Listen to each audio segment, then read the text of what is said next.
if one's psyche,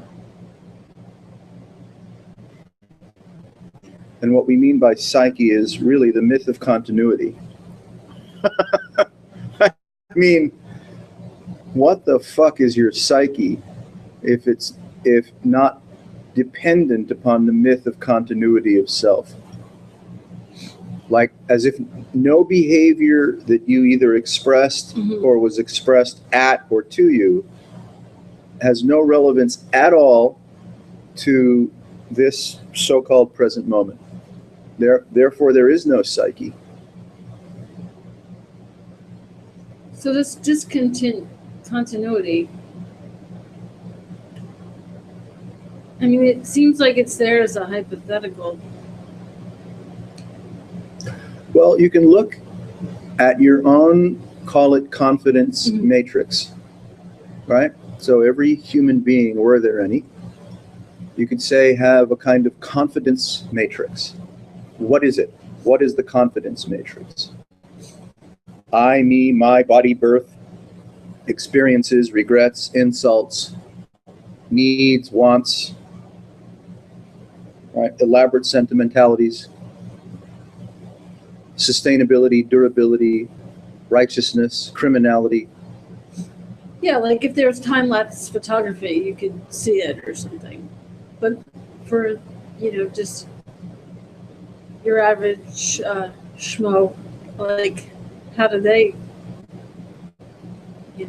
see that or not, or I don't know. Yes. Yeah, I mean, the average schmo is, up to them, up to their schmoness. Yeah. Right? The real cutting edge of your investigation or curiosity is how you see it. So you have your own portfolio, as presumably does everyone. Call it, the confidence matrix. And we could call that ego and psyche and memory, physical body, experiencing, five senses, thinking, emotivity, locomotion, space-time, right? I mean, life, what we call life, is a palette of profound interfaces, conscious contact with mellifluous, uncanny expression, which lends itself to my developing through conditioning or instinct, a palette of confidence in my so-called psyche, my individuated existence. So one day, you are a regrettable matricidal sycophant, and, the following day, you're giving away your bonus check to the homeless. And you're afflicted through, memory and conditioning and crappy events that have occurred to you, or your own poverty and anger and regret. And so you want to do something like metta or Buddhism or zero balancing, or call it what you will, to make righteous your fractured nature. And we think that if we participate in enough righteous endeavors, Dzogchen, Kashmiri Shaivism, the Yoga of Radiant Presence, Matrix Energetics, the reconnection work, the oneness blessing,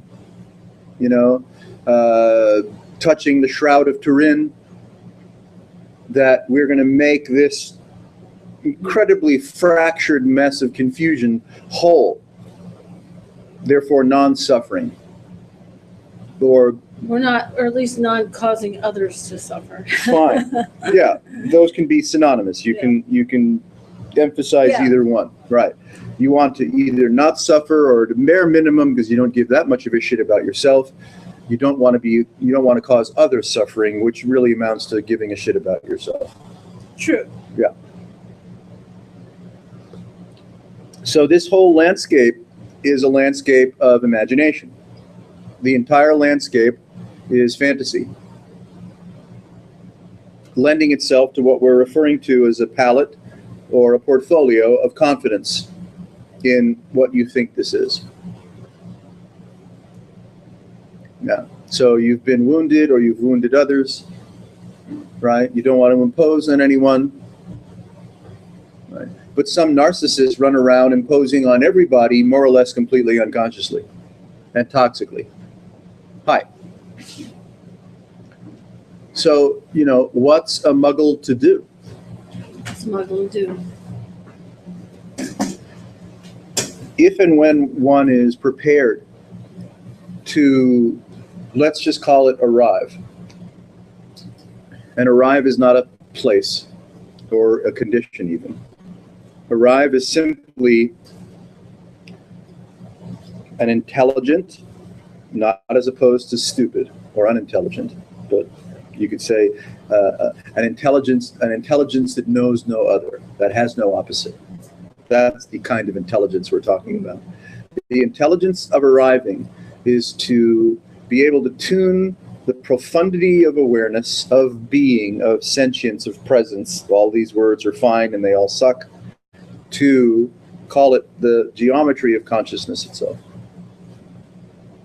Because as long as we're engaged in the storyline of consciousness, the myth of individuated durability, individuated duration, then all we can possibly have is confusion.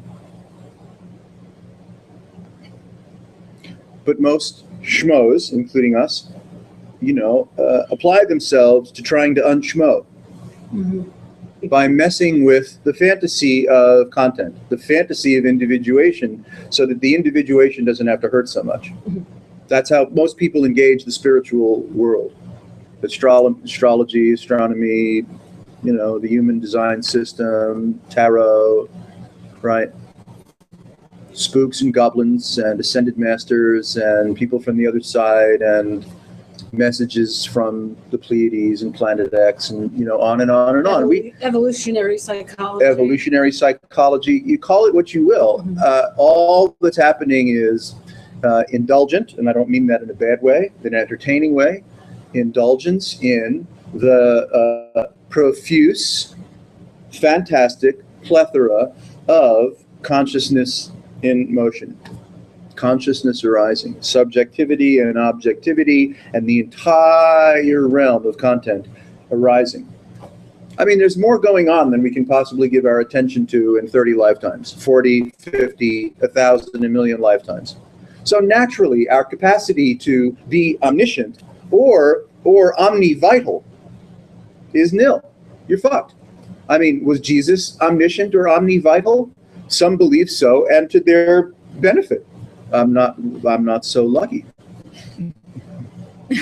But we sometimes we could say we fail to see the curious paradox that the immediacy of our experience is the portal to absolute infinity, and yet we are also what's the word when you just have no gifts at all, no magic at all? Neutered, you could say. You're neutered with respect to having any meaningful impact on the expression of humanity, period. So you have this weird paradox that this simplicity of the presence of your experience is not just the portal, but the revelatory expression of infinity. But from the point of view of being a person, as an activist in some kind, you have very, very low reach. Unless you're sitting in a missile tube and someone sends you the codes, then you've got big reach.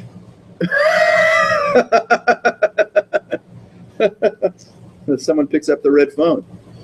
Vladimir, the missiles are underway. Here's here. Ah. I was wondering when, Peter's not around, does he just hang upside down kind of? Like a bat. Yeah. I've seen him. Yeah. Yeah. Like sometimes I'd make an appointment to see him, but I end up going over early and there he is in his room, hanging upside down. Yeah. Like a bat with his hands all folded. Yeah. His little nose wrinkling and stuff. Yeah. It's weird, man. That's right. It's weird.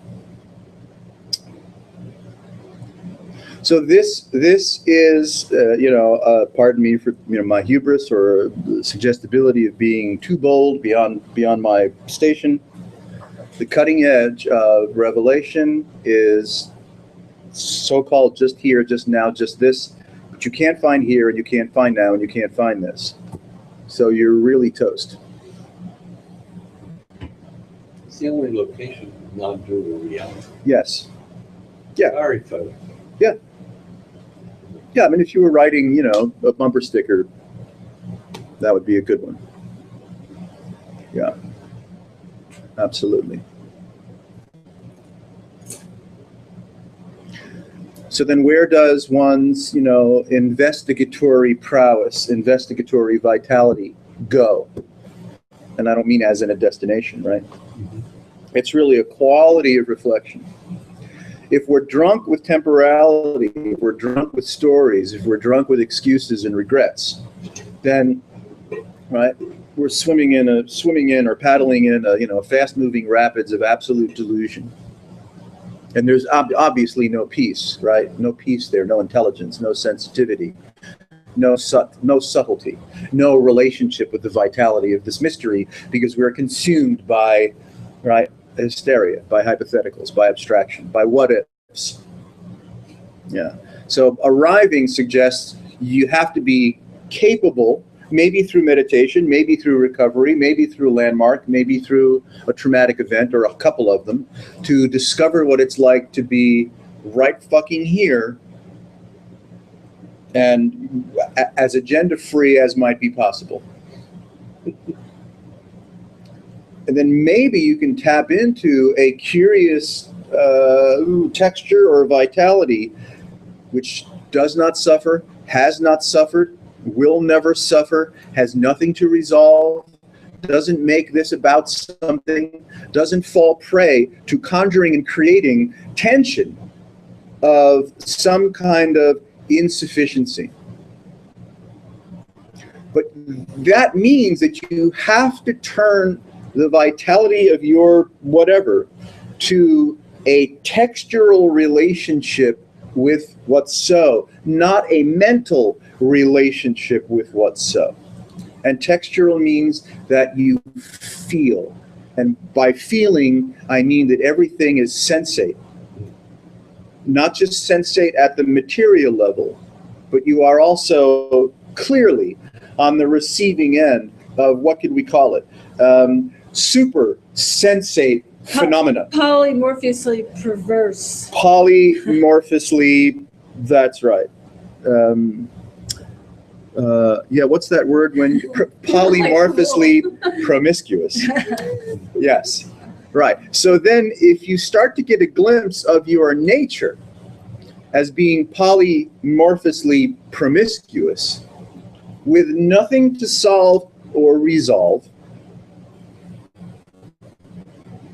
check that shit out. Call it what you will. It's like Rumi, move over. Has been. Now, some so-called teachers, enlightened personages, they might get into an enviable, flowery exposition of their so-called experience since their awakening, right? But that's all bullshit. Because first of all, it doesn't mean squats to you.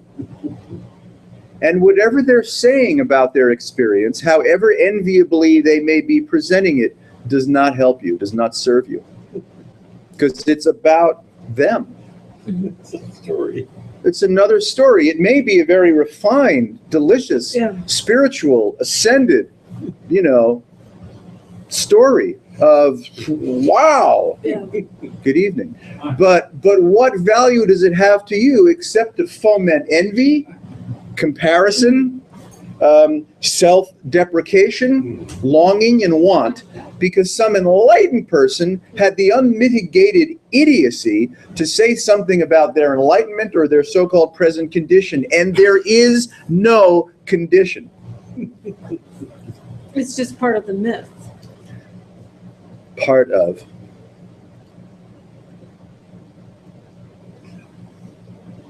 I'm chuckling because my cousin Ed is so in love with his story and accomplishments. Yeah, I know. This would really be interesting. And I cannot protect them. I'm not going to introduce them to Overton. Well, I like to hijack people, but he's your cousin, you know, and he's bigger than me. I don't want to take him down. He's not big. But I just want to make sure that, you know, if he consents to come, that he appreciates some context. I mean, he can come to lecture at us and we'll sit around and listen to his Hindu horse shit until the cows come home. Or he might be able to mix it up, in which case he'll punch me in the nose and run out screaming. What I introduced him to was that we are interested in inquiring into non-dual reality. Okay, that's cool. And he took that Bait. and ran with it. Yeah, hook, line, and sinker. Because He's a marlin out of water. Deepak Chopra and he are certified and qualified. Yeah. Somebody who is qualified I see. to train and teach people in a certain Oh, I see. something. Do you know through what venue he received this? Oh, he'll tell you. He'll tell us. Oh, fuck. All right. He'll tell you all his Yeah, all about it. how many years. I'll make sure to pass out some edibles that night. Pass out what? Some THC edibles that night. We'll need them. Might need some Quaaludes. Yeah. I think a little more. We'll just put a whole bowl of drugs out in the middle. Cope with this as you deem fit.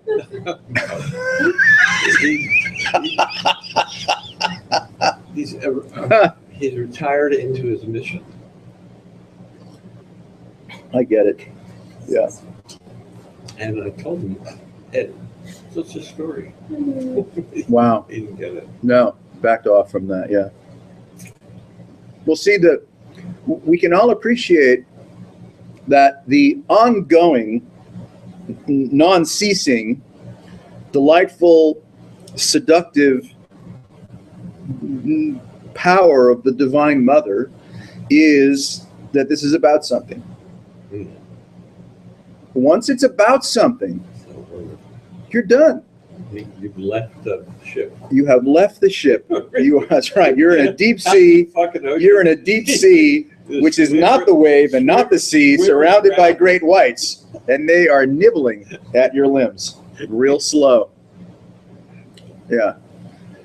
But this is a startled moment, right? Because when we look at most spiritual nourishment, forms of nourishment, they look like they're a path or a pattern or an amelioration or a comforting of some kind or a resolution of psychological and emotional, right, discomforts. I mean, Jeannie Zandy is a pro at this. You know, she'll wrap you into a romper room experience of absolute, you know, nourishment. But for me, it was, you know, completely fatiguing and off point. But that's just me, because I will not submit myself to be healed.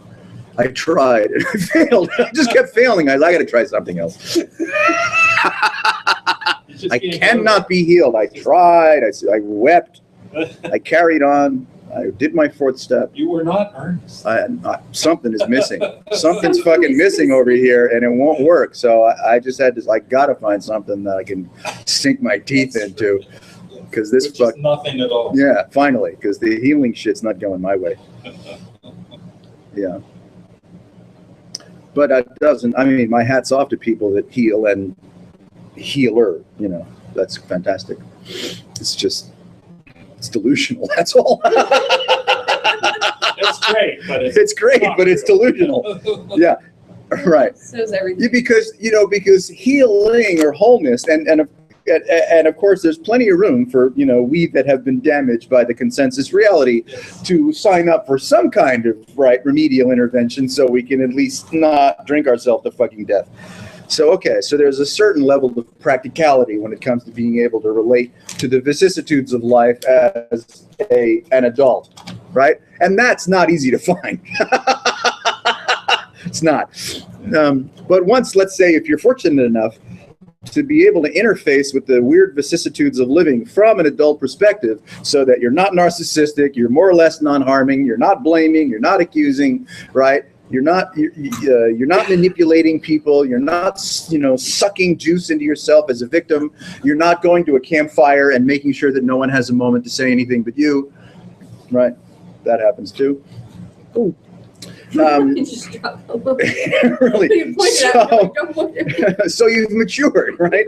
Sufficiently that you can investigate the rhythms, the affection, the urgency of experiencing. Yeah. Now, so if you've gotten to the point where you can actually hold on to your own neurosis so that you can explore with some affection, some intelligence, some care, the nature of experiencing, now you can make, I would say, some very curious, if not exciting, call it progress, on the road of discovering that everything you thought was a lie. And that you become willing, which is definitely a blast to our pride. We become willing to completely discard ourselves. Completely discard ourselves. No context, no continuity, no seeking, no righteous resolution, no explanation, nothing. No pedestal, right? No comparison, no context. I mean, completely discard yourself so that the presence of your innate vitality, being, call it that, I don't give a fuck, has a chance to mature in your experience, in your view. Otherwise, it is obscured. Right? Otherwise, the vehicle for maturation, which turns out to be immersion, if not samadhi, if you want to use that word, that gate won't open because we're so absolutely self-consumed. We're Basically, so channeled. Otherwise, we're just channeled, boom, boom, boom, instead of just like. yeah, unconsciously broadcast by nefarious forces that don't really give a fuck about what happens to us. Yeah, one way to put it. Yeah. But even if you make the world about a spiritual or sublime Darwinian, power of now shit, right? Or that other book, Your Life's Purpose, right? I mean, Eckhart got a lot of mileage from making it appear as if something was happening here and that hopefully more people would be getting enlightened by giving him $600 for a weekend. Right? More than that. Maybe a lot more than that. And that's not working. Just take a look at Jim Carrey. Yeah, that's certainly not working. And Jim Carrey had, probably gave Eckhart a lot of money. Who knows? Maybe Eckhart gave Jim Carrey some money just to take the high road.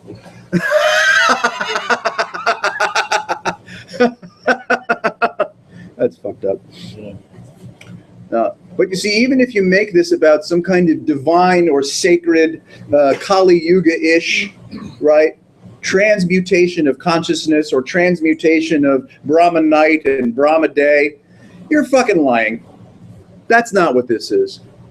And you can hook people into subtle forms of sentimentality or subtle forms of spiritual one-upmanship by making it appear as if this is a mutating, migrating, maturing, right, conscious process where the unknown is making itself more manifest today than it has ever before this moment. And you can suck people into this myth and they're like, yeah, man, like I am so with it now.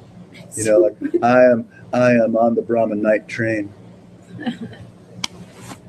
Because hypnotism is so easy, right? I mean, look at us. We're children. We have never grown up past 3. We're hypnotized by everything and anything pretty much instantaneously, whether it's a pattern or a sound or a taste or a smell or a touch or a sign or an advertisement or a bobbling head on Sunday morning talking about the regrettable politics of the universe. We're like, suck it all in. We believe everything to the point of nausea, to the point of despair, to the point of having to take antidepressants by the fistful. And from this vantage point of absolute stupidity and gullibility, we want to get enlightened? Good fucking luck. Wouldn't we be able to recognize the 4th or 5th level of consciousness? Yeah. It appears. Are we capable of recognizing? Well, yeah, I mean, more than capable. You are that. Capable's not even on the table. They're strangely good. I mean, here it is. You are already, as is all sentient or even insentient life, in full delivery, full actualization, full recognition of the highest fucking level that you care to imagine. And it sounds very science fiction, like some computer generated voice. This is it. Yeah. Let's say for fun that the bandwidth that you experience as a human, let's call it the schmo human, the aspirant human, or even the realized human. Anyone that thinks they're human. Anyone that thinks they're anything, presuming to have an experience that seems familiar to them, you know, is that the entirety of all there is? Or is there always something a little further? You know, go to the end of the universe and then, you know, knock and say, can I pass? Can I get beyond? Can I get out of the fucking universe if you could fly far enough, you know, to go to the so-called end of it and, you know, knock? Go to the bottom of the sea and keep going. You might end up in a lava tube, you know, we'll visit your grave, but maybe not. But it's curious, right, that we, as long as we think, and you can say body and mind and sentiment and feeling and senses and individuation and birth and death and space-time, all make it appear as if the bandwidth available to you is a little bit shy.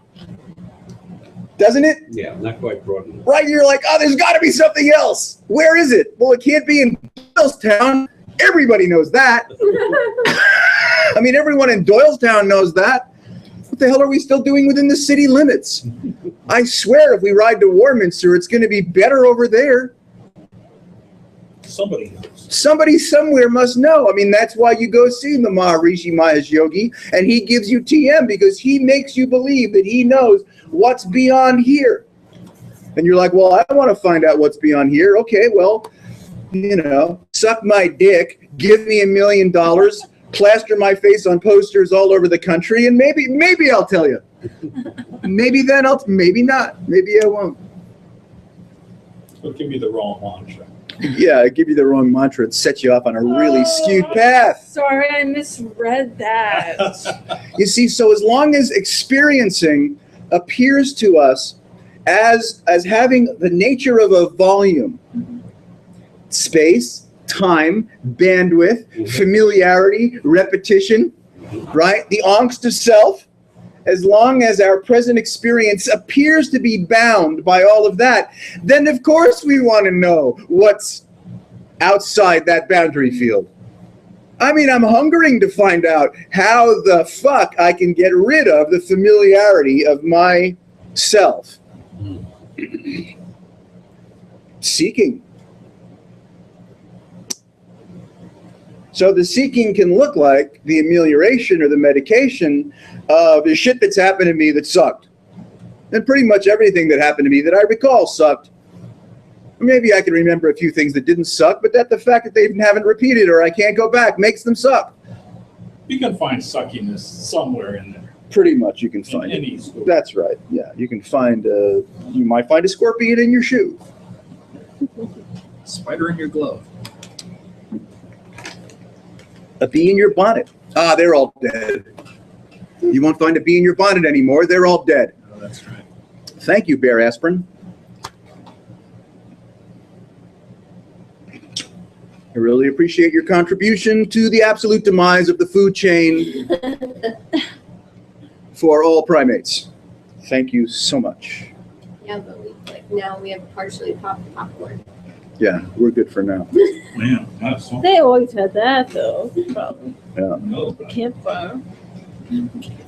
But when you look at this urgency of what other, what else, what other possibility, what other strange, right?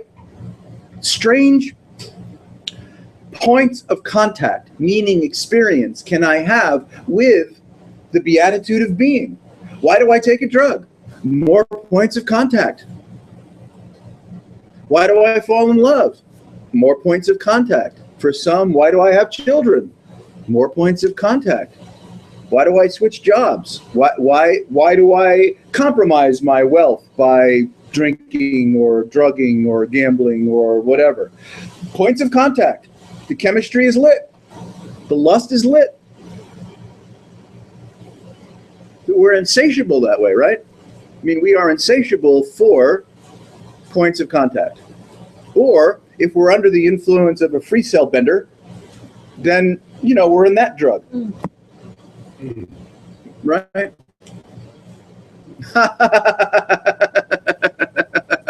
It's points of contact after the fact. That all points of contact are inherently ours in the quantum field. All points of contact are inherently Ours. ours. Yes. Of course. In the quantum field. Yeah. Yes. Yeah. I mean, the entirety of experiencing, which is sensate, right? Both materially and supra-sensate, thrills us to the bone. Yeah. And still we can feel that not nagging, aching insufficiency of there's gotta be more than me than this. Well, it's all disappearing simultaneously. So there's no fucking way to ever. It's difficult with what we use to experience that, to hold on to that. That's all there is. That it's appearing and disappearing immediately. Well, this is the shaman's path, right? This is the alchemist's path to what could we say? Engage with what appears to be the humdrumity or repetition of the bandwidth of your experience, and see if you can't turn lead into gold, right? Which is a metaphor for transmuting the very nature and geometry of your own consciousness. That's the magician's path. That's the alchemist's path. That's the guru's path. That's the yogi's path. Absolutely. I mean, for some, it might be, if you're so gifted, going to the moon, right? That's a way of engaging, right? Yourself as a highly physically well fit, highly trained, intelligent engineer, scientist, right?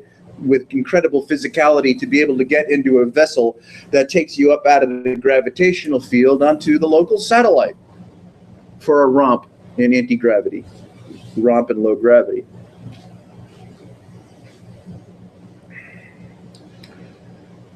What's so cleansing, at least in my awkward liturgy, what's so cleansing about this isn't about anything can relieve you from all the presumptions and assertions that one makes with respect to what this must be, and therefore the limitation of what I call my experience. And also suggests the painful, aching banality of becoming. Experiential acquisitiveness. I mean, what the fuck is enlightenment but, right? A journey for experiential acquisitiveness. Right. How will I know when I'm enlightened? What am I supposed to think? What will it feel like? What will I see? Will I be able to speak to muggles with confidence?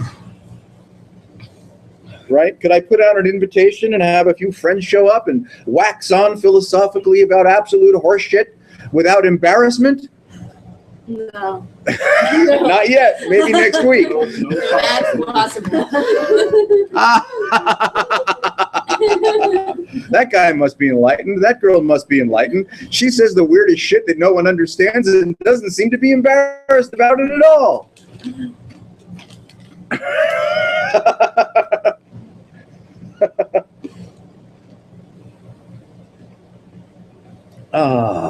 Gee.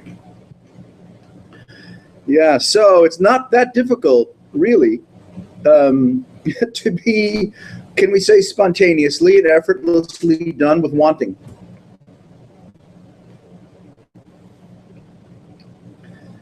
Not that difficult? No, it's not that difficult, really. Yeah, difficult doesn't seem to be the right word. Yeah, no, it's not. It's like it may not be difficult. Yeah. But how often does anybody go there?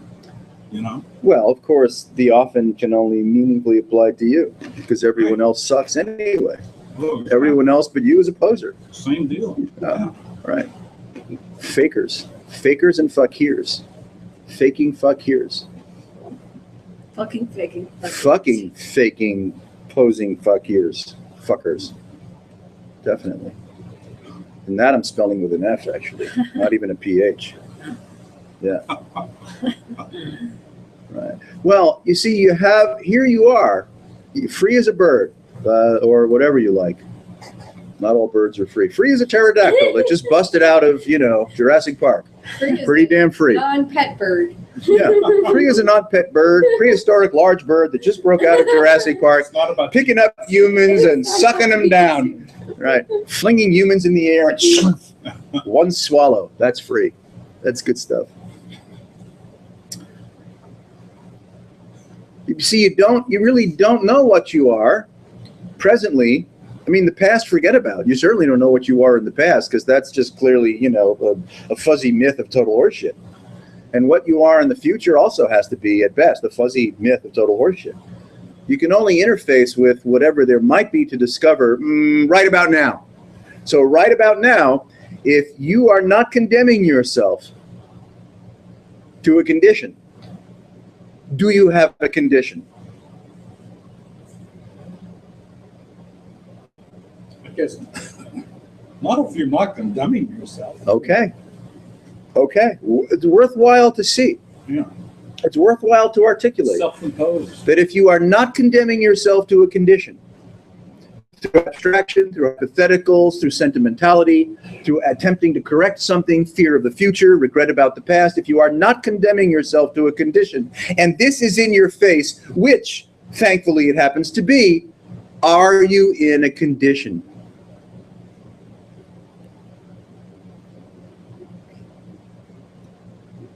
No, that's not a useful term.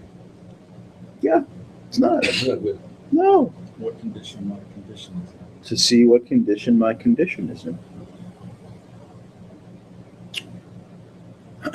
But you can also, by hanging out or by banging yourself up against the wall 1,000 times, which is the genesis point of the imagination of whether you're in a condition, right? By banging up against that wall enough times, you might stop banging your head against that wall. You might begin to see the flowering, the perfume of your so-called present nature, presence. I don't care what word you use. Wasabi peas. Wasabi peas. I am wasabi peas. You're not in the condition. And the confidence that we reflexively placed in accusing ourselves into suffering, accusing ourselves into insufficiency, abates, goes out to sea. And then you can pull a flaming arrow and light up the boat.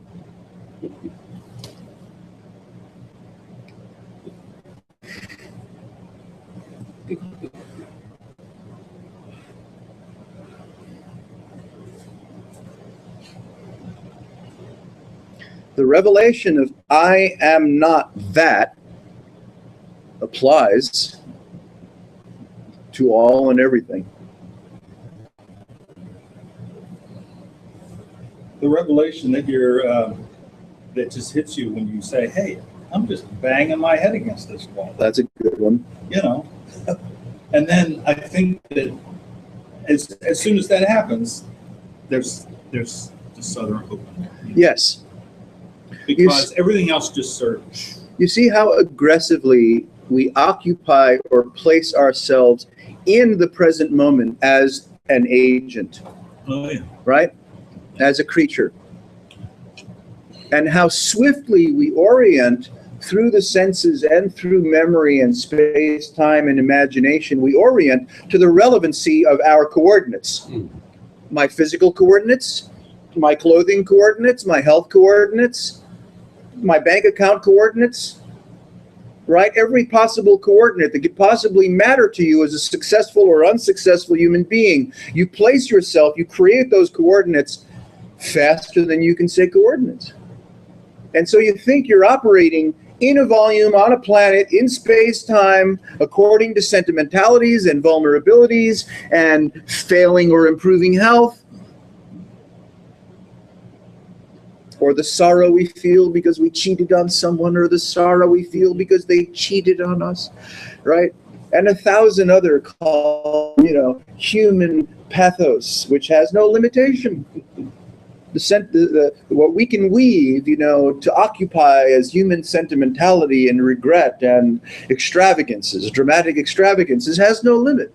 Why do you think there's theater and movies, right? And cross-dressing cabaret. Where's that at? Wilder and Wilder. Yeah. In New Hope. New Hope, we can go. Oh, yeah, Yeah, let's go. Yeah, of course. absolutely. Oh, boy. I mean, to think that all the yogis and all of the spooks and the healers and the body workers and the certifiers and the certifiable have actually, contributed something to this?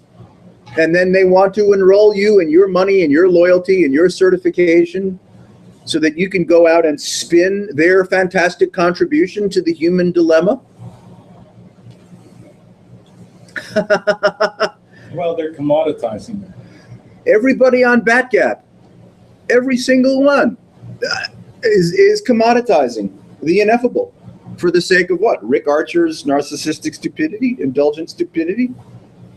So we can all laugh about how enlightened we are and how fucking great it is. Hey, Bentinho, are you feeling the way I'm feeling?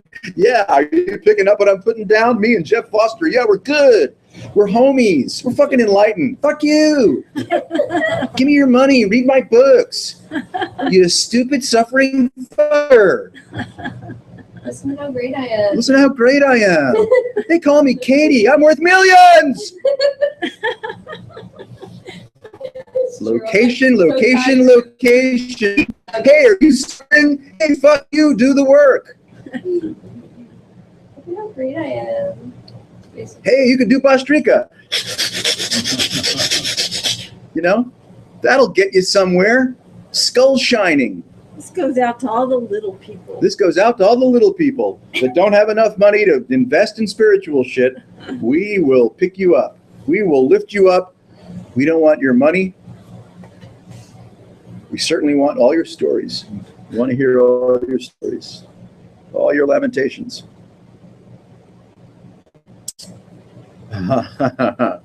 And that there's nothing in this for you is also completely relieving. If it's not about anything and there's nothing in it for you, man, you are totally off the hook. And then you can see the reflex of, no, I need it to be about something. I need it to be of some utility to me. I got to figure out how to navigate what appears to be my future because my past has been not so great. And the imagination that even this is happening persists when it's not happening. Even imagining that you can occupy the poignancy of the present moment is not true, because you can't. I mean, Paul Hederman likes to say, how could you not be here now? Where else could you be? And for fun, I would say, no, you're not here now. Nothing is here now, including you. So what actually happened? What's happening? If something's happening, then whatever it is happening. What does it have to do with you? Could be nothing. So the entire inertia of occupying the mystery of nothing at all as a born persona, inhabiting a body, man, who sold that type of shit? That must have fallen off the back of some wagon and we picked it up and ran with it like a bale of pot.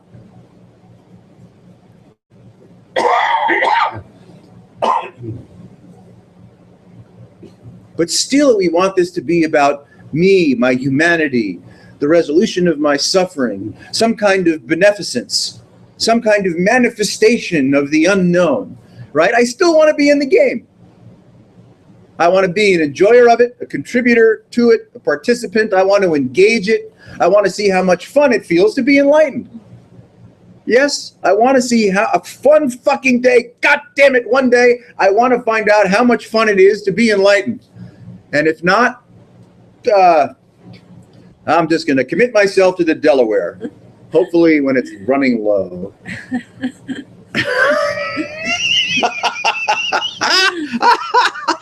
So the imagination of yourself, the imagination of beingness, the imagination of presence is all bullshit. It's hypnosis.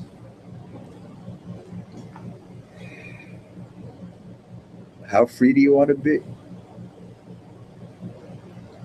How nothing are you signed up for?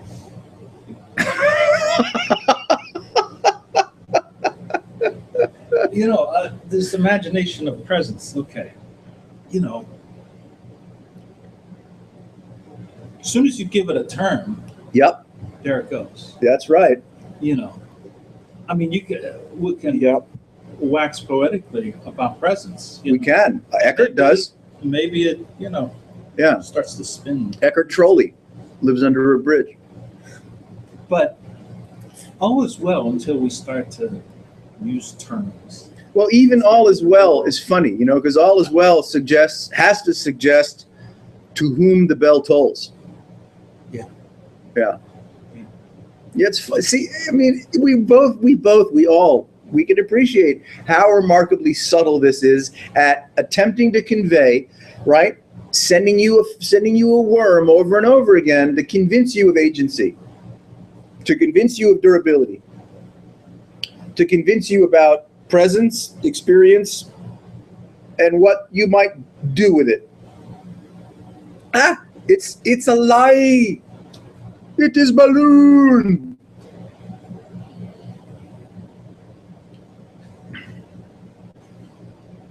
God has not struck you down yet. It's amazing. Yeah, I know. I got lightning scars on my back. People say, "Hey, was that where your wings were cut off?" No, those are lightning scars. No, he tried to kill me. Well, he did kill me several times. Right, You're smitten, right. smited. Smoked, Smote. smitten and smoked, I guess. Smitten, smote, and burning. Ouch! That really fucking hurts. It's like that little scar that Harry Potter has on his forehead from, you know, Voldemort's wand.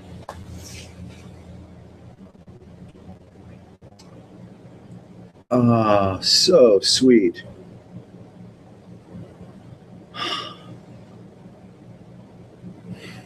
See, all the vectoring of what we call consciousness in motion, conscious contact, consciousness in motion, all the vectoring, might I suggest, can be seen through. Can appear without adhesion.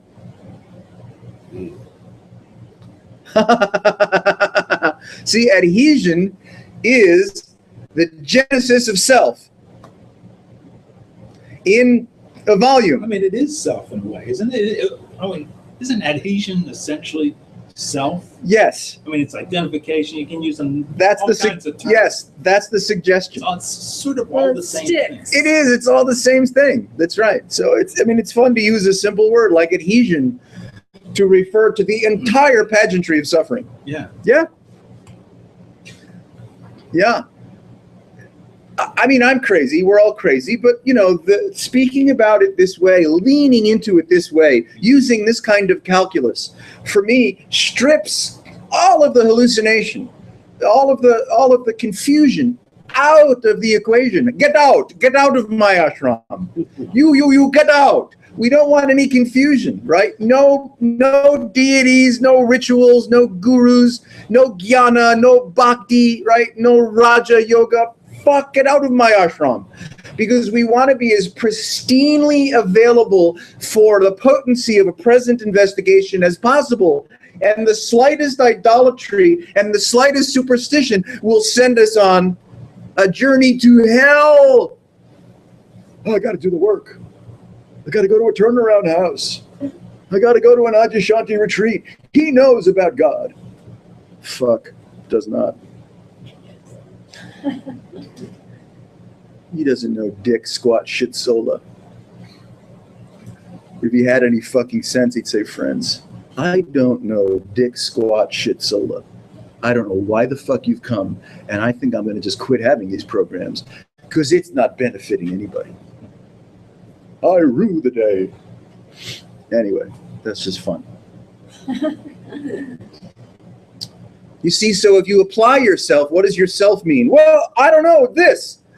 What's yourself? I don't know that this is so.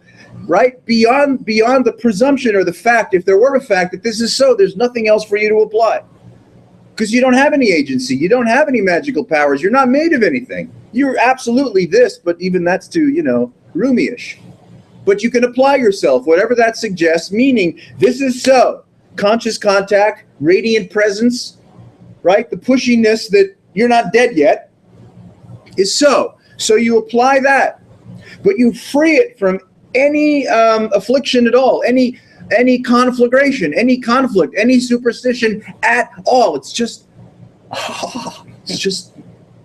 oh my God. I don't have to be obedient to anyone or anything. There is no God above me or below me. I'm not here to prove anything, to earn the grace from, right? To bow down to a guru, even though there's a couple worth bowing down to just for the fun of bowing. It's good exercise, right? But you're absolutely free.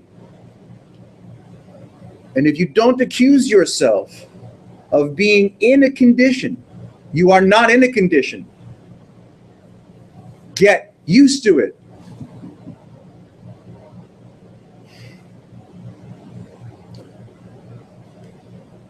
Or practice Vipassana. Who the fuck cares?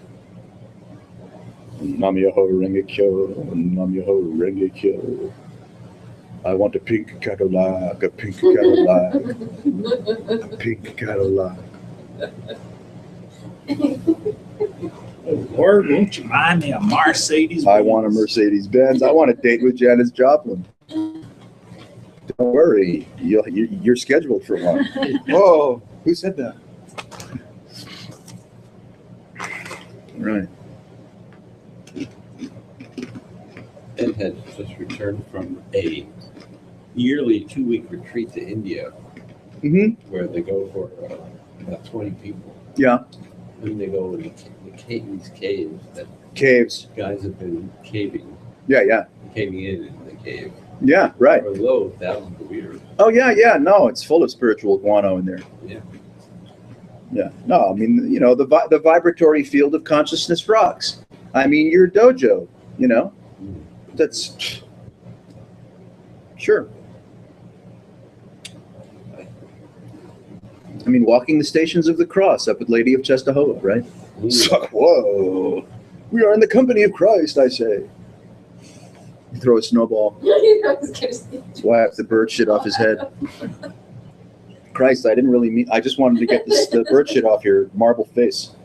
Sorry, Lord, I missed. It's not personal, you understand, right? Not personal, I was just trying to help out. I mean, you look like hell with that bird shit on your face. It's not right. The church has enough money to hose you down once in a while. Yeah, the same way, somebody washed his feet. Yeah. Mary Magdalene or something. Mm-hmm. Oh, yeah. Foot washing is good. Yeah, you wash the guru's feet and rose petals and a little this and a little that, and it's very nice. And then everyone gets some of the foot water and you drink it. Oh, yeah, no, that's why I lost my hair. Are you sure I should drink this? He just looked at me like, you better fucking drink it. He didn't say a word. You sure I should drink this? He was like, you better fucking drink it. I drank it, lost my hair. God damn it. Cause and effect. There you go. But I'm gullible. I'm not that bright. Oh yeah, drink the water that we just bathed your feet with. Yeah. Fuck, tastes like roses. Well, they say that Vivekananda, right, the larger-than-life devotee of Ramakrishna, oh God, it's hard to even say the story. Ramakrishna died from throat cancer, right? and there was, you know, stuff coming out of his sputum and stuff in a pan, and Oh, Vivekananda Oh. apparently swigged it down. Such was his, you know, such was his love of the master that even the most horrific human Really is like sputum vampirism. was just not going to perturb him at all. And you're like, boy. Like what we were talking about the other day. With, remember? Like what were we talking chocolate. Talked about a lot of things. Mm. Consuming gross things. Brown thing. Yeah. How could, he's making that face. What is he doing?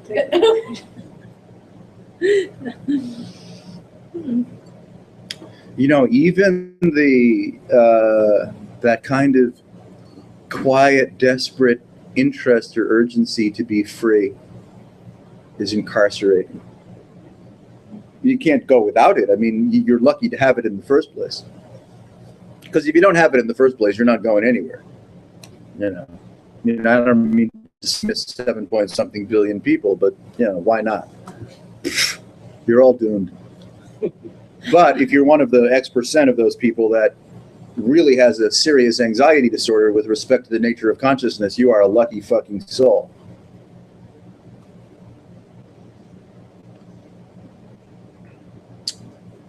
Yeah.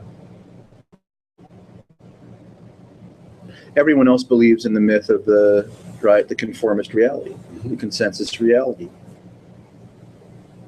and are somehow happy, you know, to have the SUV and a house at the shore, or a bar to go to every day after work. Those are nice things. Maybe I should shoot for that. I would. Yeah. Hi. Yeah, kind of missing that.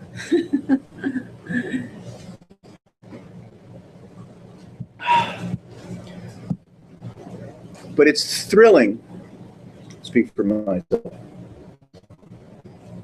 It's thrilling to dismantle the genesis of hallucination online, in real time. And you have to practice it. You do because this repeats. Right? Delusional anthropomorphization repeats. It's like any other habit. Like any other habit. And so you have to be somehow willing or inspired, you know, compelled against your will even, to practice peering into the genesis of hallucination right where it starts. Nowhere else. It's too late. It's too late. You can't do it anywhere else but here. You can't rectify anything that happened in the past. You certainly can't prepare for your future. But you have the vitality of your own present irrefutability to peer into the nature of the genesis of hallucination. And I'm not saying turn it into a fetish. I mean, don't make a big deal about it. I mean, don't spend your life doing it. You know what I mean? The goal is not to do that forever and ever and ever and go, aha, I peer into the genesis of my own hallucination. You know, one for all and all for one, like one of the Advaita Musketeers. Let's hear it for me. That's right. I am D'Artagnan. But see, that's not the goal. There is no goal, but unless you can at least have a few cogent moments, or you don't have to spend months at it, just a few cogent moments of like, I'm totally fucked. I'm totally fucked. Oh God, I'm a liar. Oh fuck. Everything I'm thinking is bull. Oh fuck. I can't even finish a thought without it being total bullshit. God won't give me one thought without the revelation that, oh, I'm so fucked. This is total bullshit. You don't have to spend the rest of your life doing it. You know, a couple minutes here and there is good. You're like, holy shit. That, you could say, opens a door, right? Cracks open an aperture into what's on the, if there were something on the other side of it, which is you without accusation. Right? The only reason to do the yoga of I'm so fucked because everything's a lie is so that you can push yourself through to see that you are not on the receiving end of any accusation. I mean, if you want to go touch the Dalai Lama's feet, knock yourself out. If he had any fucking sense, he'd touch yours.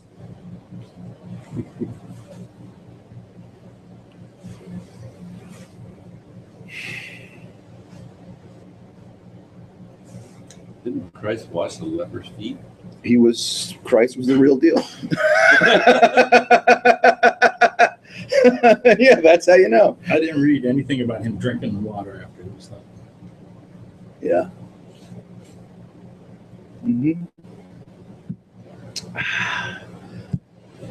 I know it's a stretch to lean into the possibility that whatever this is or isn't can be lived with absolutely without fear. I know that it's a stretch because as a human, right, as an inhabitation, God, the fear is just overwhelming.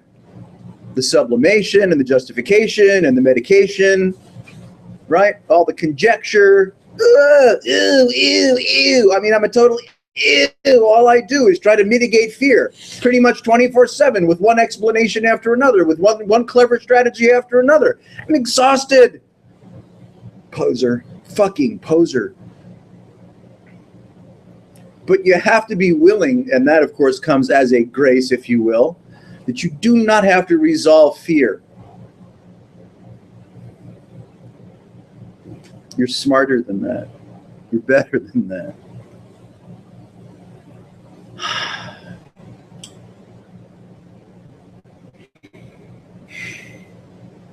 You can't possibly take fear head on. That would be crazy. I mean, it just sort of See, you undercut. the flowing autopoiesis of total mystery suggests you can't really take anything head on because you're evaporative, right? You take it on, you're a believer. That's how this adorns itself, right? The suffering human is merely a cloak that consciousness wears for no particular agenda and no particular goal in mind. The mystery of it all has the capacity, because why shouldn't it, since it's omnipotent and omniscient and omni forever, it can self-obscure. So it does. Not because it goes, should I self-obscure today? It's in its nature to self-obscure. Because the bandwidth is too huge to process.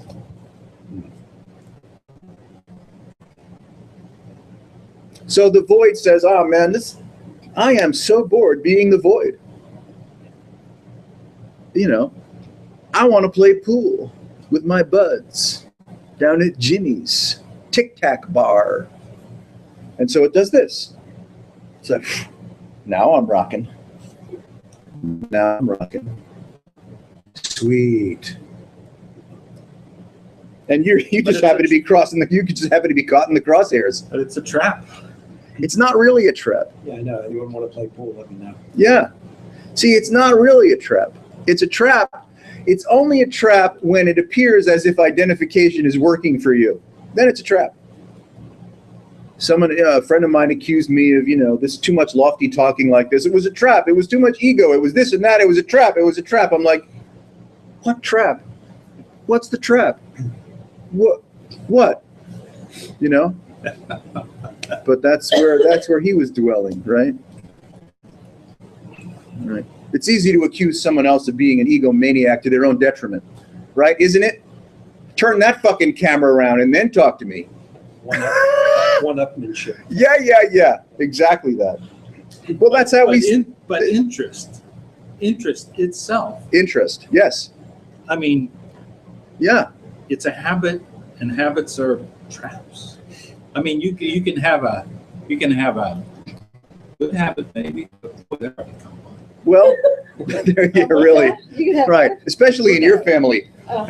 Yeah, generations back and generations forward. No one in your family is going to end up with a good habit. I can't even think of it. Bunch of artists. Early to bed, early. You're a little bit early rise. That's a good one. Yeah, you see, so you are absolutely welcome to fabricate anything and everything you care to as a spontaneous and impersonal expression of, you could say, the greater consciousness. Wear that as a cloak, walk into it as a box and live there for as long as you care to live there. But that's, you could see, that's the engine, the rhythm, it's the geometry of accusation, right? Yeah. A few seconds. We have to become accustomed. Let's talk about the practicality of something called awakening. I mean, it's totally impractical, but what the fuck? So the practicality is you become accustomed to a view, let's call it a view or a texture or a feeling tone with so-called presence that has no accusation. And the reflex to place yourself within a boundary field of coordinates, like a familiar road, a place you came from, a place you're going to, who you're going to meet there, what you have to accomplish there, right? If you're absolutely, let's say, relaxed from the beatitude of rumination, Mm-hmm. you are unadorned. That's actually work. Hmm? I spent the last 2 weeks on a European trip. Oh, yes. Welcome back from Europe. Thank you. And that was my experience. What you're describing. Fantastic. I talked to any fucking body. Yeah, right. And they were friendly. Yeah, I didn't have an agenda. nice. And Rosemary was shocked. Wow. She can't. Uh-huh. That's hard for her to occupy that. Yeah. Yeah. She would jump in once I opened the door. Yeah, that's nice. Well, that's an angel. That's how angels function, right? Angels weave in and weave out amongst us, and they open the door, right? They have no agenda, no fear. You could say they're just a font of affection, a font of generosity. Yeah. So are you. You're an angel. When I came home, I'm a total prick. Okay, well, you were home. You might as well put that sheath on. Yeah, go away again. Unprick. That's what they said. You should go away again. For the first 10 minutes that you were back, you were pretty fucking angelic, but it didn't take long for you to become a dick again, or the dick we know and love. Everyone knows how that feels. I've got range. Yeah. I satisfied a hunger, Uh-huh. which is to physically walk into cathedrals. Right. Yes. Because there's this notion that they're sitting on some special Mhm. line in the world. I hear you. Yeah, And my God, it took 50 years to build, that's right. and it's just matter piled up. Yeah, that's right. It's an amplification device on top of a ley line. Yeah. What was that place? Notre Dame, Oh, Notre Dame. Windsor Chapel, St. Paul's Cathedral, and not St. Paul's, somebody else in London, and then Chartres. How'd it go? Did you find what you were looking for, as they say? It was awesome. Nice. Did you walk that? Is there a big labyrinth? And No, I didn't do that. oh, I didn't want to go to see dead people. Chart. Two spires. Yeah. One is the Coronation Building for the Kings of France. Yeah. The amazing thing they're doing that was a work project where they're cleaning, Oh, cleaning it. painting the stone. The painting. And well, yeah. It's like a two-tone beige and white. I don't get it. You can look at the iconization of all the world's religions, including the ley lines and the sacred geometries, whether it's something as primitive as Stonehenge or Easter Island or a brilliant cathedral in, Europe or Bernathen. And what you're seeing is the fetishizing of the radiant energy of consciousness. Yeah, and it attracts an enormous number of people. The urge to do something with this. Yeah, well, I mean, bees make perfect hexagons, right? And pack honey in. and royal jelly. What are you guys doing? Hey man, we make hexagons. We pack them with royal jelly. You know, what's it to you? What do we do? Mind your own beeswax. You know, we build interfaith churches where the predominant constituency lives in toxic contention. Very weird. It's really weird. I mean, look at your family. Weird. You know, your family is another citadel of toxic contention. Another good rock band. But that's the neurosis of self-accusation. Self-accusation can't go any place else other than, right, toxic contention. Oh well. Mhm. It'd probably get boring if it was some sort of the opposite, maybe. Well, since it's nothing in the first place, it's hard to decide what the opposite might be.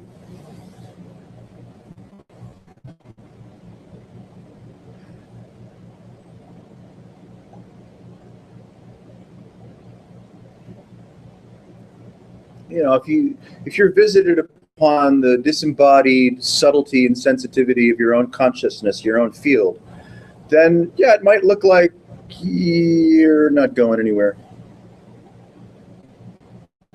You're not flipping channels. You're not even gazing into the beatitude of, you know, the fractal universe appearing as nature. I mean, the immersion does transcend human, and the immersion also transcends the miraculous fractal bounty of the phenomenal world, right? The beauty of the biosphere and all of the constituent elements of that biosphere, which are voluminous and mysterious and insane through any portal of observation. But the beingness, call it that, since even though it's not that, is so rarefied of its nature, not because it's waiting for you in your future, right? The beingness is just as rarefied now as it always has been and ever will be, without measure. So the dance then is like, oh, I'm a fucking poser and that sucks. Let's see whether there's such a thing as beingness and what doors I might knock on to find out what it has to show. And the immersive subtlety of beingness will strip away body-mind, will strip away space-time, will take you out of humanness, will even take you out of the fantastic experience of being a plenum for phenomena. Just erases itself, right? Erases itself, you could say, as it goes back or up or down. The direction doesn't matter, but it erases itself. And that's always the case. This is perfect erasure. Not even evaporating, but never happened in the first place. At the same time, were there any that it looks like all this shit?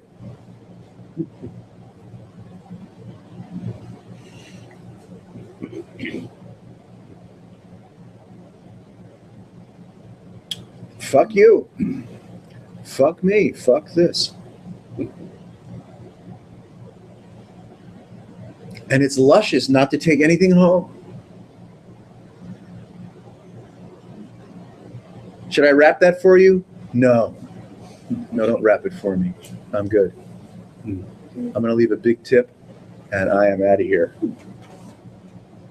You see, you take nothing home.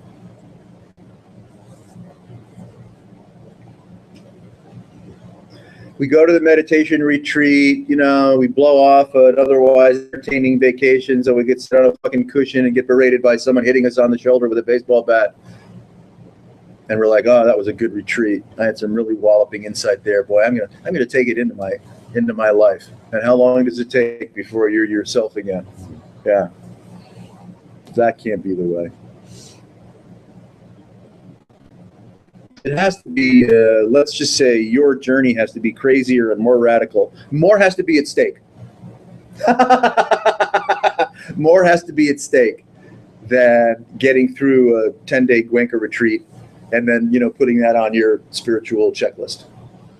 Not enough is at stake if you do that, even though doing those are intense. I mean, there's no question they're intense. You know, they are powerful rituals. No question about it. But if this isn't the most powerful ritual, right? You're fucking dreaming, which is not necessarily a bad thing. Oh yeah, in May I'm going on a Gwinker retreat. Why? You know, to muscle through, right? Like our friend at Clearwater Sangha, you know, muscle through. What is muscle through? Be there on time, sit on the cushion, don't attract attention to yourself. You know, go through the discipline of the Zen training. Face the fucking feel wall. The pain, sit with Feel the pain. Work it. Work it. Yeah, I mean, you know, you could say it's voluntary sense deprivation.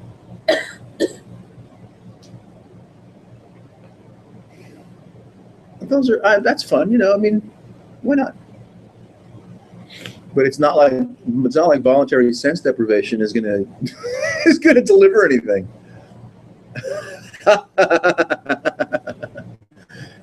You made yourself whole, made yourself righteous, made yourself pure by participating in a lengthy period of sense deprivation.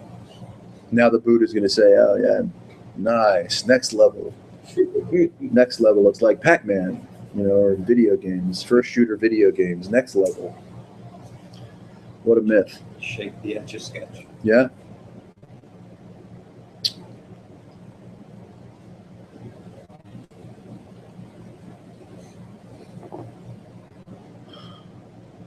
It really is a riptide when this sneaks up on you and starts to occupy its own experience without measure.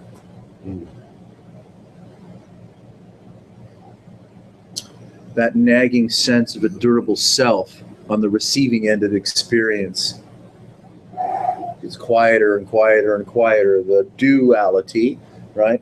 The pressure of duality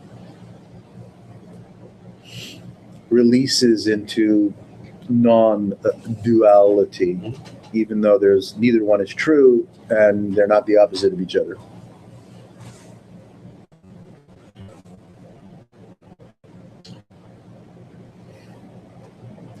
Consciousness fetishizes, right, as a durable entity, because the shockwave experiencing itself is so outlandish that it has to be occurring to someone and has to have been started in motion by someone else.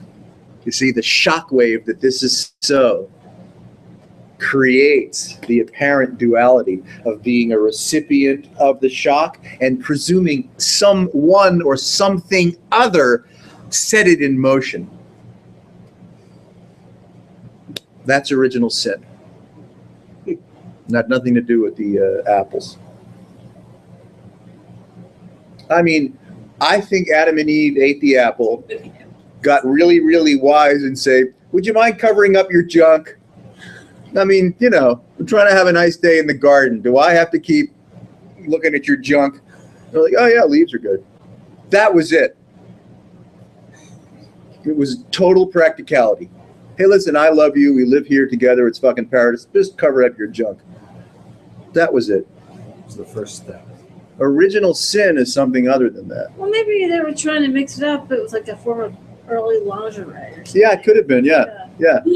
Honey, why don't we do a little role play? Why don't you wear something over your VV and I'll wear something over this, and then maybe we'll arouse again. We'll re-arouse.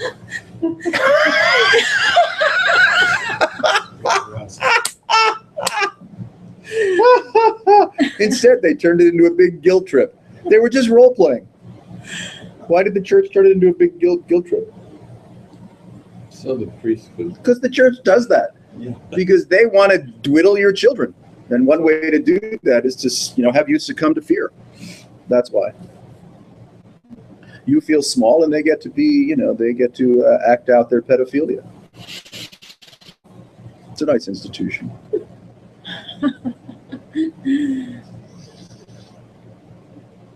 When you look at original sin, And again, we don't mean sin with respect to behavior, comeuppance, karma, retribution, nothing of that. We're just looking, can we say we're looking at the original fracture, right? It's more palatable if we use the word fracture than sin, because sin is too evocative of a person that's fucked up. There's no doubt that there's a person here that continues to fuck up, but it's, you know, you don't have to then say, oh, you're so sinful. But let's look at the original fracture. The original fracture is, oh my God, this is insane! Which suggests that it's happening to you, and someone else is responsible for it. That's the fracture. Otherness. That's the original sin. That's the original fracture, is the myth of otherness.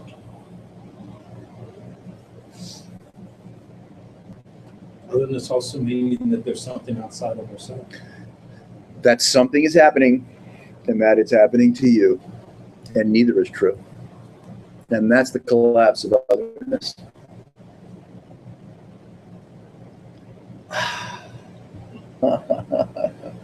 And you can feel it, because it's what you've always felt. You've always known it to be true that there's nothing other than you. And then maybe, you know, when it's time and on the trajectory of a certain life, we start to discover that there's no point in self-accusing all the time.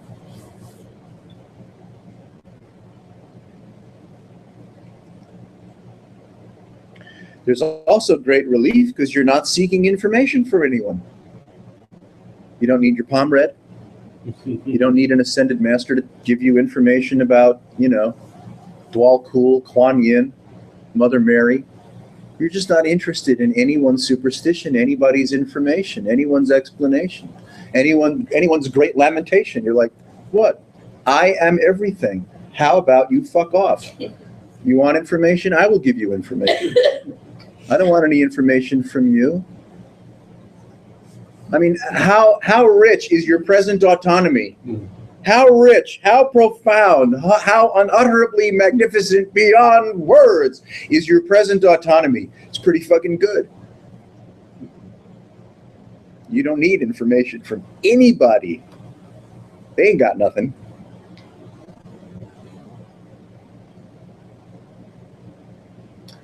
But the church fears that. All of the churches, right? Including the corporatocracy and the pharmaceutical and the financial and the, right? All the churches, right? The church of fear. The churches of fear are running the whole show in hopes that you will remain small, right? Consumerist and not too threatening.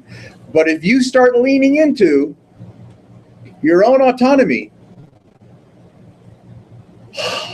you are no longer incarcerable.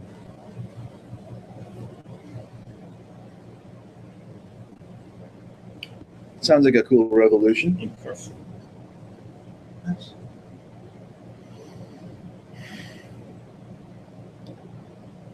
We're going to have a relationship workshop. I don't think so. We're going to have a hugging workshop. Spare me.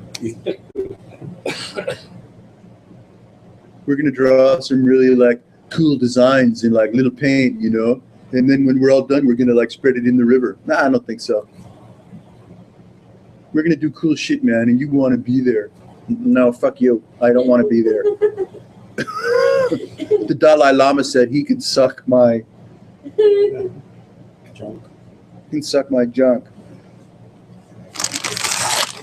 I mean, and this, you know, of course, this is to make fun of everything and everyone, but it's not meant, you know, in a rude manner.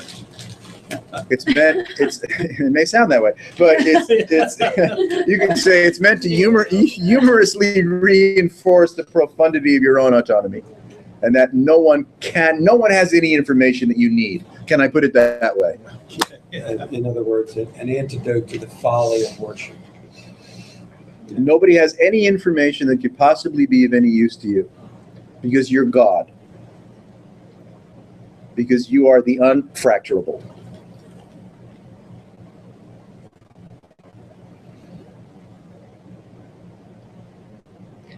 And that revelation doesn't turn you into a performing monkey.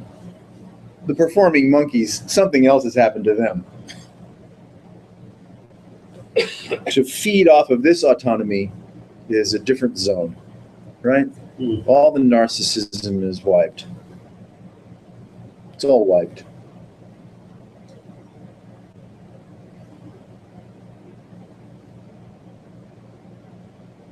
I mean, it was like pulling teeth to get Peter Brown to say it's about beauty. He's so difficult. You know, because he's an Asperger's nerd and he avoids sentimentality at every turn. Not really. He's full of humor and affection and pathos. Was You this a one-on-one type of thing? No, it was Sunday. It was the second day. But I mean, somebody was it you? Yeah, I was there. I was picking at him. Come on, tell us what it's really about. Stop with all the fanciful shit. Yeah. And he did, and it was worth hearing.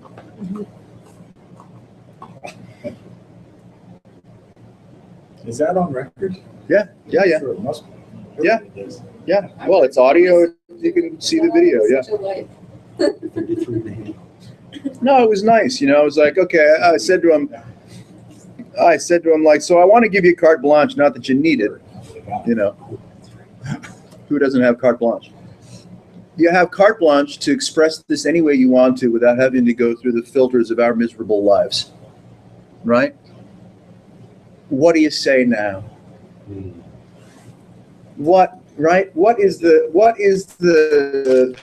you say? The heartfulness, the pathos, the depth, right? The bhakti of a moment where no one is asking you to do something about their lives or explain your stupid philosophy or anything, right? And so, yeah. So fortunately, because he's a gentleman, he took, he went for it.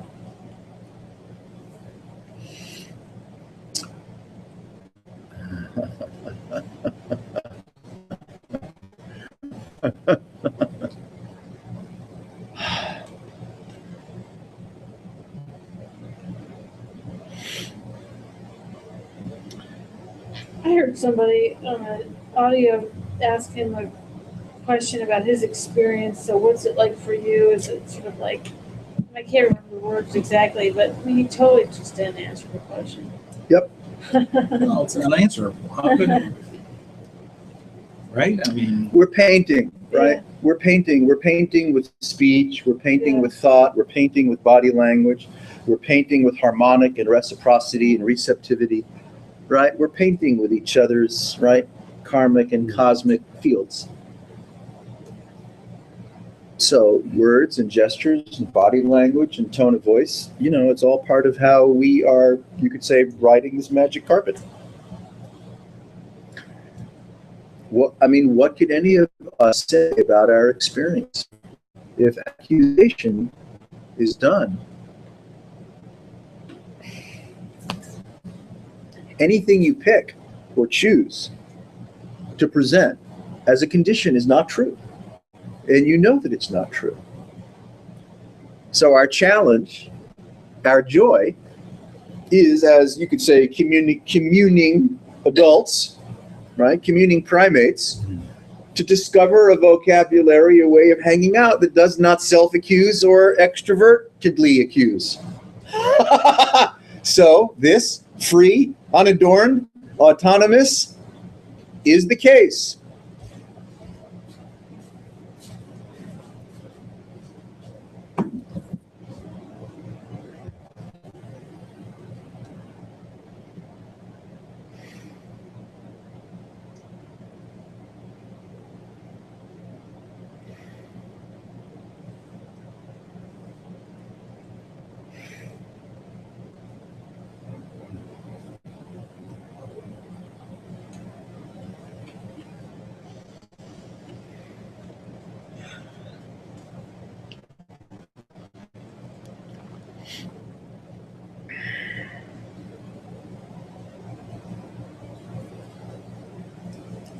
We become acquainted with the feeling tone of unadorned consciousness, unadorned presence, unadorned attentivity, unadorned receptivity, unadorned wonder, curiosity. The non-dual fascination of this expressing itself to itself nonstop, without intervention, without naming, Right? You get accustomed to it. It's always been the case. It's never not been the case. I mean, the entire tragedy of humanity is an overlay of this otherwise incomprehensible beatitude. So you get somehow strangely acquainted with the texture of the beatitude, and you discover that's you. Turns out to be you.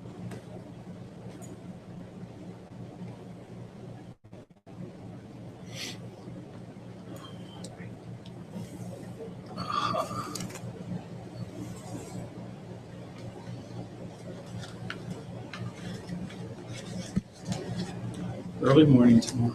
Oh, an early morning. All right. I'm tired. Thanks for coming. Thanks for having me. Always a pleasure. See you later, Auggie. Yeah.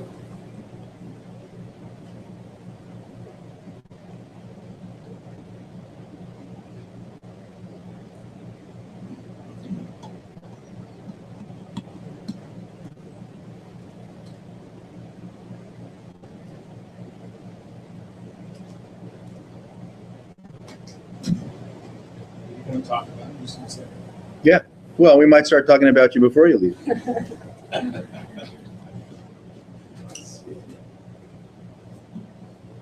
Oh, you're not around on Sunday? What? No, heading out on Sunday.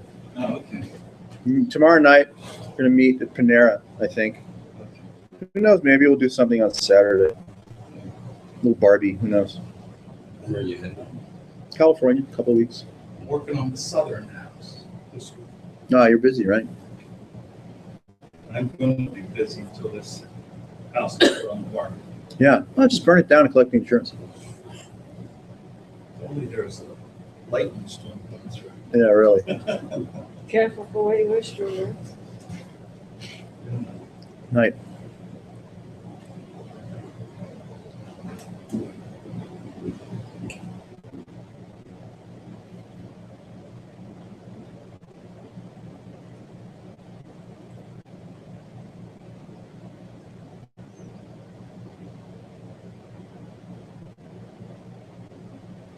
You rest in yourself and you don't take the bait. But not through pressure, not through vigilance, not through commitment, right? Not through any form of cleverness. You don't take the bait because somehow the bait has revealed all and everything it is to you. So there's no longer any confusion in relationship to the myth of bait. That's why you don't take the bait.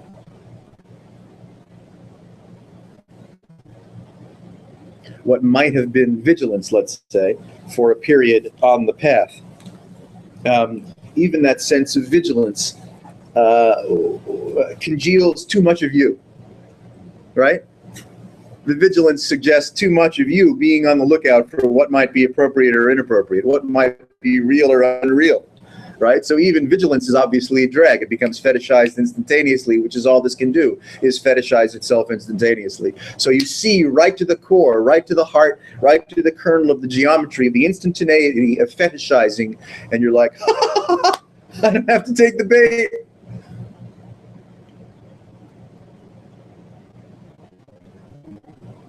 Tapping's good. It helps. I just like to hit myself frequently. Yeah. Yeah, that's like,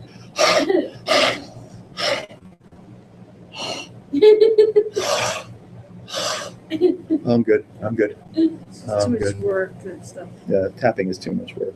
So is EMDR. Hey, oh, hey, oh, God, a trauma. Oh, hey, oh, whoa. Oh, I'm fucking dizzy. Oh, that's good. That's so much better. Yeah, I feel much better now. Wow. Isn't it sweet? Presence is so, irrefutability is so, you can't say much more about it, or you can, but why bother?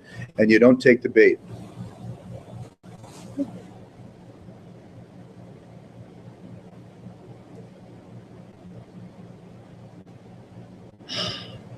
We see the infinite nature of the bait. And the bait's not bad, right? It's not in error. It's just bait. And it happens to be infinite. And inexhaustible. The baiting of consciousness is And infinite and inexhaustible. So you're like, okay, the baiting of consciousness is infinite and inexhaustible. I don't have to take the bait. So bait is something that appears to be something that when it's actually something else or nothing. Nothing. It just, I prefer the nothing, but it's not nothing because this is not nothing. It's too strange to convey within some kind of context because any context is a conflict, right. right? So bait would have to know what synaptic desire is being teased out of that environment, like a Venus flytrap or That's a good metaphor. It's a Yes. rock. No, it's a good metaphor, but you can also, be careful about the degree of particularization because the bait is an unfounded geometry. It could be anything. It is everything. Right. It is everything. That fascinates or allures, right? Bait implies some irresistibility, like well, nah, Subtler. yeah. Okay. Yeah. You see, this moment, if there were one, you're instantaneously free. No ifs, ands, or buts. Do not pass go. Do not collect $200. Do not purify. Do not practice. Do not, be obedient to anyone. You're absolutely unadorned. Hello. And then bait tries to convince itself of anything, It tries to convince itself of anything, and then it inhabits. Right, so bait could be the idea that I don't need anything. It could be, it can be, not only can be, it is. Everything that appears is bait. Right. Everything that appears is bait. I imagine. Even what we call the subjectivity as the curious notion of that this is so. Even the irrefutability that something must be so is bait. Something built on this identity, this seat of consciousness that happens to be Right? having an ass that's Yes. Because you can't find a seat of consciousness. Isn't it strange? I mean, you can plunk your hiney down on a cushion or a chair, but you can't find a seat of consciousness because subjectivity itself is a myth. It's bait.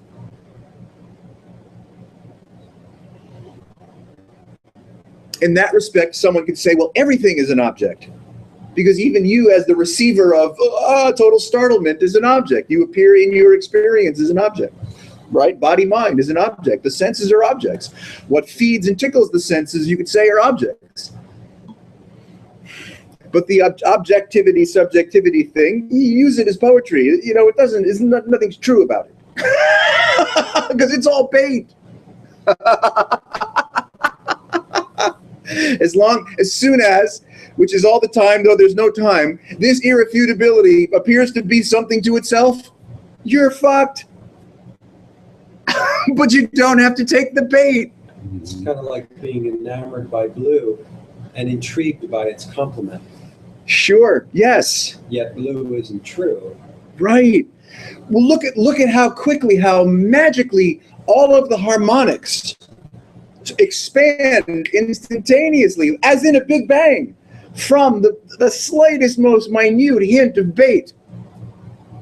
Bait becomes an entire universe of profusion faster than you can say bait.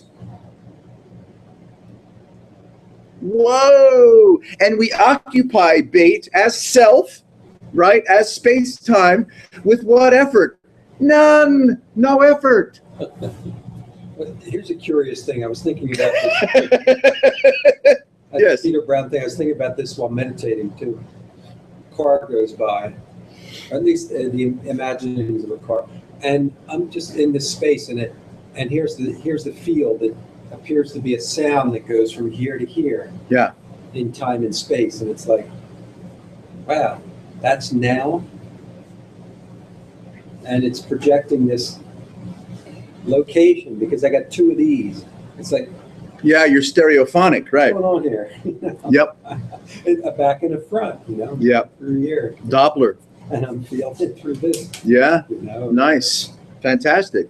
So anyhow, it was a curiosity I know. in that we have a stereophonic Yep. sensorium here, Yes. which almost guarantees you a spatial Yes, a spatial kind of a texture, yes, put it that way, yeah, as to not make it too, absolutely. so Hmm. that's kind of, I don't know, it's kind of interesting and fun to dance with. Sure. Any coordinates that you subscribe to that places you in time, space, birth, body, consciousness is bait.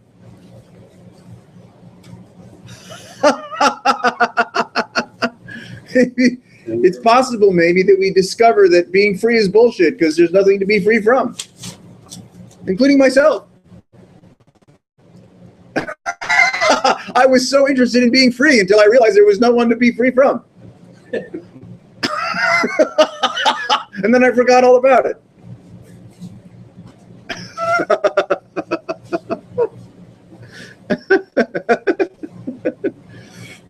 It's like being enamored by a spiritual high and wanting to repeat it, Absolutely. It can be that way, yes. Right. or having an attachment to sadness. And you can sort of like hang out in it, Yes, sir. or whatever. Everything in all that appears is a harmonic of incredible tapestry of bait. And you don't, and I'm not saying it should disappear or that we should do anything about it. Simply suggesting whatever, however it may be implied or received, that you don't have to take the bait. Take it as real or take it as true, Yes. Right. Organize or orient around the bait. or meaningfulness. Yes. You don't have to orient or organize around the bait to then suffer the original sin of otherness.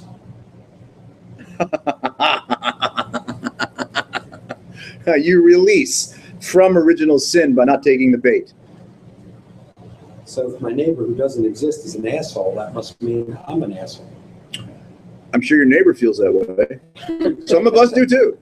No, there's just assholing. Yeah, there's just assholing going on. Right. Yeah, An ass and a hole, right? that's what they say. You have to have something to have a colonoscopy with. How are we doing on time?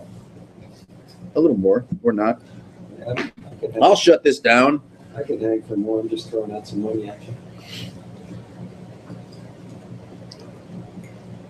I mean, I don't want to exhaust you. I just want you to be really upset.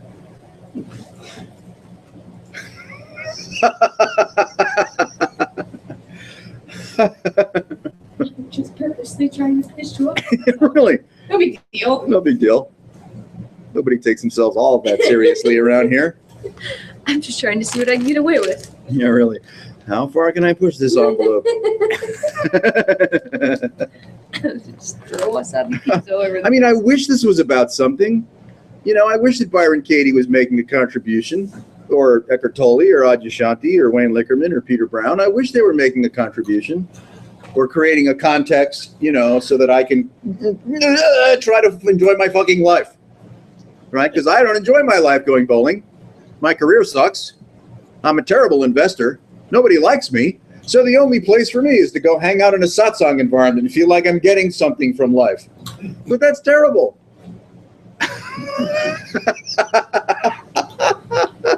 When that's all that's left. It's either that or hooking myself up to a big cross or burying myself in the ground, you know, and having a psychotic break. That'd be fun. That'd be fun. Do it next week.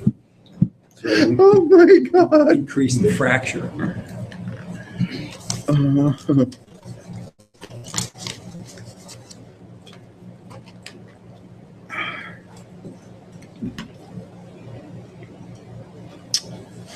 Yep. Well, thanks for making arrangements with your cousin, and he will be graciously received Where's that? Well, Yeah, when's that? July. July 16th. It's a Thursday. What is that? Oh, Again? that's good. I have off. No, I just have a cousin who's His cousin is a yogi, he's like a certified teacher. purveyor of reality. Yeah. And he's coming to. Here, this room. Oh, okay. We might even put him in the Red Barn, you know, and we'll send out announcements. We're gonna, you know. I gotta go and see what he uses as a name. Oh, he uses his Sanskrit name, right? I think that's. Zarathustra. I know. Swami Zarathustra. That's Administrator. that's the next question I have to ask. Yeah, we want to put out a little flyer. Well, I'll confirm that he's confirmed. for Yeah. the 16th. Good. And then we'll find out what to really call. Yeah. And his pals from down, Yogo and Maine. Those guys know me. A few of them do you're anyway. welcome to come. Shiva Das recognizes me when we hang out with Paul Hederman. Mhm. Yeah, we like each other. Yeah. What? We'll see what Who's happens. Shiva Dash? Newman? Not Newman. Newman. It's related to Haagen Dazs.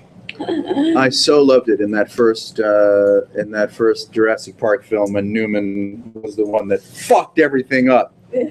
Right? Because he was trying to sell the eggs undercover. Yeah. Right? And he ran out and left the power off or the power on, and that, yeah. Newman! Yeah.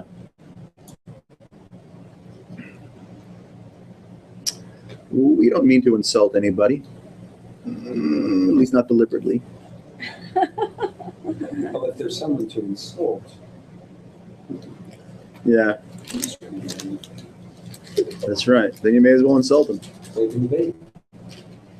Don't take the bait. Well, if anybody truly has a glimpse Yeah, of what this is, yes. what the fuck's the matter with you?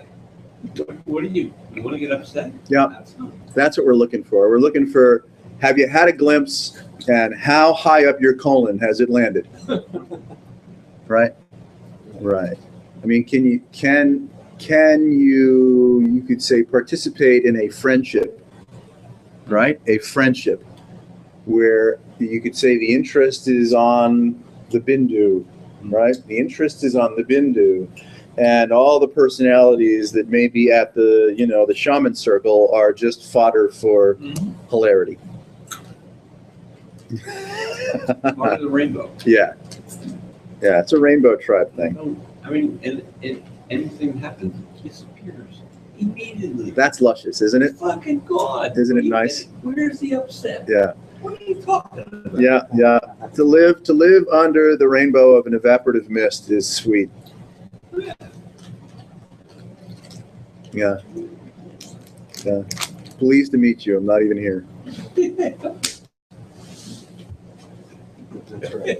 What is a bride? I'm not here, nothing happened. Yeah, and nothing happened, but still, let's play You're checkers. upset. Okay, I got I know. Yeah. That's what you do. You invite the enlightened people to come into a circle like this, and they take the bait, and then you see whether they're upset by anything. Right. It's like shooting fish in a barrel. Yeah. Just dropping that 80 in there. Yeah, really. Boom. I wouldn't do that. Well, I wish I could leave you with something, but I can't. Pebble Hill appreciates your generous donations. And that's that. I hope all you folks listening at home had a nice evening. Nice to see you. When you